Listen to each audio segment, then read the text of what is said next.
Halo teman-teman YouTube, selamat datang di Mang Cepi Channel. Oke, pada kesempatan kali ini saya akan mereview, biasalah, sedikit mereview.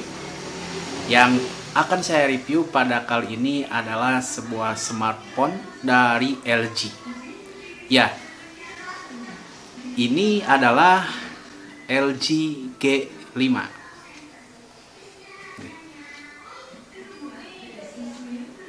LG G5 ini merupakan smartphone flagship, artinya smartphone yang diciptakan dengan spek yang paling tinggi.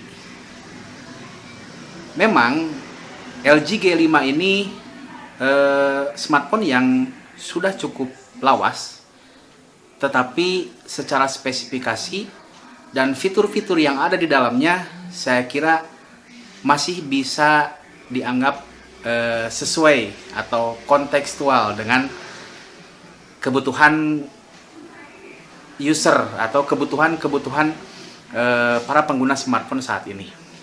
Nah, oke, langsung saja. Ini dari sisi build quality. Oh iya, sebelum ke build quality, memang LG ini kalau saya pribadi ya, kalau saya beropini secara pribadi atau pengalaman pribadi, LG ini memang dalam mendesain atau membuat konsep smartphone-nya seringkali berbeda dengan kebanyakan vendor-vendor lain. Taruh katakan misalkan beberapa vendor-vendor terkenal seperti Xiaomi, Oppo, Vivo, bahkan Samsung mendesain HP-nya atau smartphone-nya itu desainnya kesannya ya pasaran banget begitu ya. Nah, beda halnya dengan beberapa vendor yang menciptakan atau membuat produk smartphone yang anti mainstream. Salah satunya adalah LG, dan beberapa pengalaman saya selain LG ada juga HTC.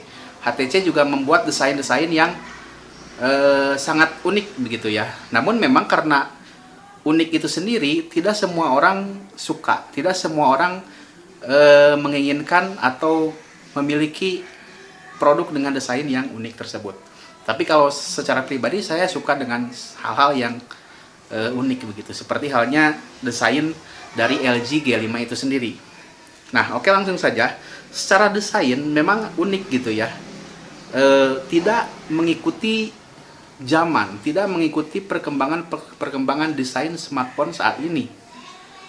Nah, desainnya justru yang paling unik di sini adalah si dagunya ini. Si dagunya ini ternyata bisa dicopot, dan ketika dicopot kita akan melihat baterai gitu ya. Ayo kita coba lihat. Nah, ini di sini ada tombol untuk membuka dagunya, dagu paling bawah si smartphone LG ini. Nah, ini di sini ya, sebelah sini.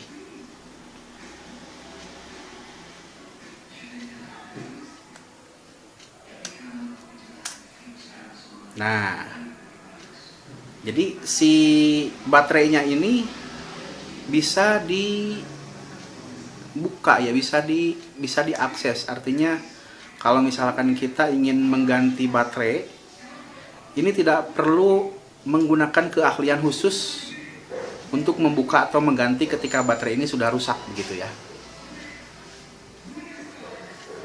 Tinggal kita masukkan lagi dan hidupkan, selesai begitu. Nah, ini yang paling unik dari desain LG ini gitu ya. Terus pengalaman dalam menggunakan smartphone LG G5 ini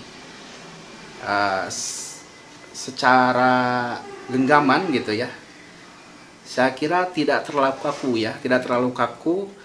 Kalau kita ngetik SMS misalkan ya, atau chatting, itu tidak terlalu membuat tangan kita menjadi kaku gitu ya, atau misalkan tidak bisa menjangkau layar secara lebih jauh lagi. Sesudah kita melihat dari sisi desain, saya ingin melihat penempatan tombol atau bagian-bagian dari sisi smartphone ini. Oke, kita masuk pada sisi bagian depan. Di sisi bagian depan ini terdapat kamera depan, terus biasa ya, seperti biasa pada umumnya ada speaker, dan di bawahnya ada logo LG gitu ya. Ada logo LG. Nah, di bagian samping samping kanan ini terdapat tempat memasukkan SIM dan memory card. Di samping bagian kiri terdapat tombol volume up dan volume down. Di sebelah bagian bawahnya terdapat lubang charger atau untuk mengakses data melalui kabel data begitu ya. Dan ada juga speakernya dan juga mikrofon. Di bagian atas ini ada lubang jack audio. Terus ada mikrofon dan infrared gitu ya. Kalau misalkan Anda ingin menginstal aplikasi remote, itu bisa ya. Kita bisa menjadikan smartphone ini sebagai remote, baik televisi, AC, TV box, dan lain sebagainya. Nah, untuk bagian belakang, ini ada sensor sidik jari di bagian tengahnya, dan terdapat dual kamera. Nah, ini yang istimewa menurut saya. Kamera ini memiliki dua kamera ya. Yang satunya wide angle. Nah, wide angle yang saya alami, yang saya rasakan dari kamera smartphone ini, itu ternyata memiliki focal length yang luas. Bisa dikatakan ultra wide angle. Ya, kalau misalkan saya percontohkan, ini seperti halnya lensa 10 mm sampai 18 mm yang dimiliki oleh lensa Canon begitu. Ini sangat wide sekali. Nah, satunya lagi kameranya, ternyata kamera ini kamera yang lebih tele, atau focal length-nya kalau di kamera DSLR, lensanya itu memiliki focal length sekitar 35 sampai 40 mm lah. Dan bukaannya juga cukup lebar. Bukaannya juga kalau nggak salah di bawah 2.0 ya. Jadi dia bisa menangkap cahaya, dia bisa menangkap komposisi cahaya secara lebih banyak gitu ya. Jadi dalam kondisi low light pun kamera smartphone ini masih bisa layak untuk kita gunakan memotret. Baiklah, setelah kita melihat-lihat dari sisi desain, nah kita coba melihat dari sisi user interface-nya. Nah, si LG G5 ini memiliki user interface yang berbeda dari pendahulunya, misalkan LG G4 atau LG G3. Ini user interface-nya memang khas user interface smartphone kayak semacam Apple, Xiaomi. Jadi tidak memiliki menu ya. Biasanya kan ada di tengah-tengah ada menu, atau di pinggir ada menu untuk mengakses, ada tombol menu untuk mengakses berbagai macam menu. Nah, sekarang ketika kita masuk pada layar utama, ini kita langsung disajikan berbagai macam menu. Ya, tinggal kita geser ke kiri ke kanan saja begitu ya. Langsung terdapat menu-menu yang sudah kita install di smartphone ini. Nah, dari pengalaman saya menggunakan smartphone ini, user interface-nya sangat smooth sekali ya. Transisinya atau perpindahan antar muka ini sangat smooth sekali. Saya bahkan mungkin bisa mengatakan ini smoothnya seperti iPhone gitu ya, atau Apple. Pergeserannya biasanya kan suka ada seperti transisi yang blur gitu ya, agak sedikit kayak jelly-jelly begitu. Nah, ini tidak ada, sangat semut sekali. Nah, yang selanjutnya kita coba melihat isi atau jeroan dari si LG G5 itu sendiri gitu ya. Saya di sini akan menggunakan aplikasi CPU-Z untuk melihat jeroan dari LG G5 ini. Saya menggunakan aplikasi CPU-Z ya. Nah, di sini bisa kita lihat si LG G5 ini menggunakan prosesor Qualcomm Snapdragon 820 dengan clock hertz atau dengan gigahertz sebesar 2,15 GHz. Ya, memang kalau sekarang Qualcomm Snapdragon ini sudah menciptakan seri yang 835, bahkan mungkin akan diproduksi versi yang 840. Namun Snapdragon 820 ini saya bisa mendapatkan pengalaman dengan menggunakan Snapdragon 820 ini ya memang sangat powerful atau cukup powerful menggunakan berbagai macam aplikasi ya, dari mulai game, media sosial, YouTube dan lain sebagainya. Nah, prosesor ini juga dibantu oleh RAM sebesar 4 GB gitu ya. Dan graphic processing unitnya atau GPU-nya adalah Adreno 530. Nah, dari user interface kita melihat sisi dimensinya ya. Dimensi dari layar LG G5 ini sebesar 5,3 inci. Oke teman-teman, saya kira review singkatnya dicukupkan sekian dulu. Namun ada beberapa kesimpulan yang ingin saya sampaikan. Yang pertama, bahwa saya membeli LG G5 ini bukan dari toko resmi. Saya membeli ini dari teman saya yang ternyata produk LG G5 ini dipasarkan atau membelinya di Batam gitu. Dia membelinya di Batam. Nah, LG G5 ini dalam paketannya ternyata sudah dibundling dengan operator dari Amerika yaitu Verizon. Itu yang pertama. Yang kedua, saya nggak tahu apakah ini bugs atau memang konsekuensi ketika kita membeli HP dengan bundling operator luar negeri. Ini saya kira adalah kelemahan ya, karena ketika saya setting HP ini dengan menggunakan jaringan 4G, itu memang ada ya jaringan 4G, tetapi kelemahannya si jaringannya itu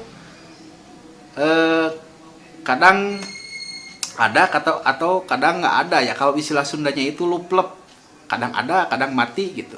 Nah, dulu saya sih mengakalinya dengan merestart HP ini. Kalau misalkan sinyalnya hilang, 4G-nya hilang, saya restart, baru akan muncul lagi. Nah, ternyata saya coba-coba lagi, ternyata nggak usah di restart, cukup di switch ke mode terbang gitu ya. Nanti switch lagi atau di off-kan lagi mode terbangnya dan akan muncul sinyal 4G. Kedua itu kelemahannya. Yang ketiga, kelemahannya adalah sensor cahaya. Jadi dia tidak peka terhadap perubahan cahaya. Misalkan gelap biasanya kan ikut redup.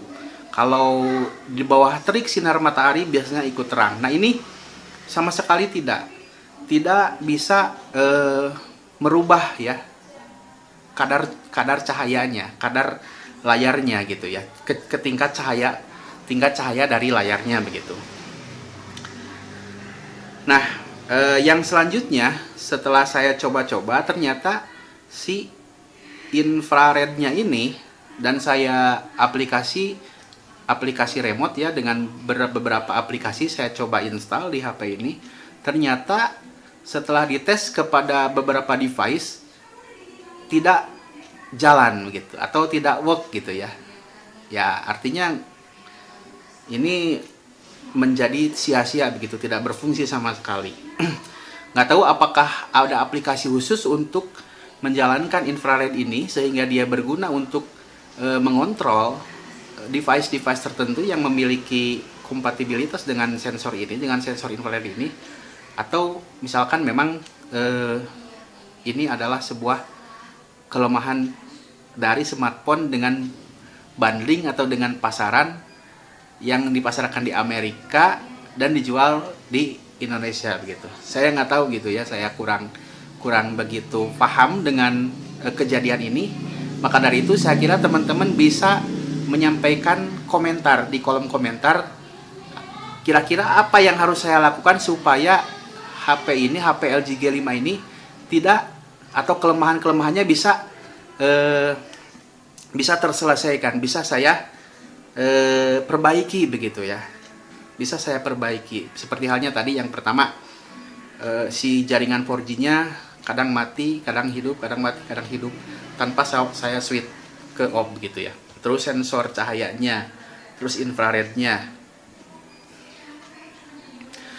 Dan yang terakhir gitu ya, yang saya rasakan selama kurang lebih 2 minggu menggunakan LG G5 ini, pada awal pembelian baterainya itu ya standar lah ya, namanya juga baterai dengan kapasitas 2800 mAh. Tidak begitu powerful, juga tidak begitu kurang gitu ya, sedang-sedang saja. Namun setelah saya coba selama 2 minggu dan saya benamkan beberapa aplikasi, saya merasakan bahwa terjadi penurunan performa dari baterai si LG G5 ini gitu ya. Nah, kalau saya ngecas sampai penuh, ini sekitar 5 menit bisa turun ke 70%, bahkan 65%.